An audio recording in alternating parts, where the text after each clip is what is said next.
Attaque l'UTMB, une des courses les plus difficiles au monde, qui est de 171 km, 10 000 mètres de dénivelé positif et 10 000 mètres de dénivelé négatif. Il faut savoir que ça correspond sur du plat à 8 marathons d'affilée. Donc c'est un énorme projet. Et l'année prochaine, les Grandes Canarias, c'est la traversée des Canaries qui fait 120 km et 8500 mètres de dénivelé.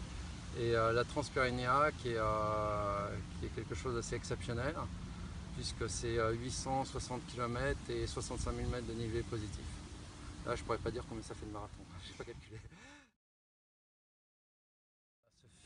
J'ai 2 sorties par jour, une le matin et une le soir.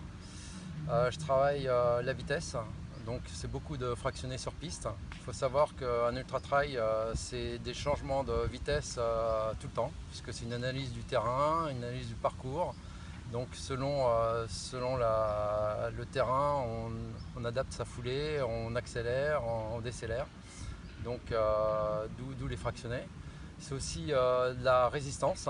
Résistance, ça peut être faire 20 km avec un sac de 5 kg sur le dos en 1:30. Voilà, des objectifs bien précis. Et de l'endurance. L'endurance, c'est de pouvoir courir pendant 15 heures, 30 heures. Et ça, je fais en faisant les courses de l'Ultra Trail World Tour. Alors pour une personne qui va se mettre à l'Ultra Trail, justement en ce moment dans chaque course les personnes peuvent faire des 17 km avec 1000 mètres de dénivelé, c'est ce qui met en place chaque compétition. Et après bien choisir les vêtements adaptés à la course surtout.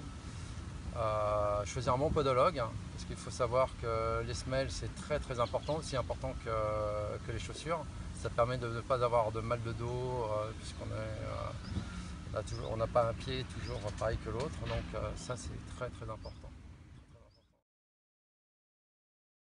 Alors nous partageons les mêmes valeurs, notamment la valeur de la relation humaine, la valeur du respect de l'environnement, la nature, valeur du dépassement de soi, avoir des objectifs et essayer de les tenir et aller au-delà des objectifs même. Grâce à Grande Industrie, ils me permettent de me réaliser un des rêves, c'est de faire l'Ultra Trail World Tour.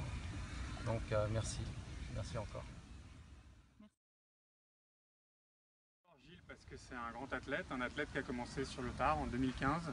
Ça qui est incroyable, c'est qu'il s'entraînait tout seul, de manière totalement amateur, et première course, il finit dans les 50 meilleurs mondiaux. Donc c'est une histoire qui est totalement fabuleuse, ça montre bien qu'il faut aller au-delà de ses rêves, de ses objectifs, et à force d'entraînement, à force de volonté, on peut déplacer des montagnes.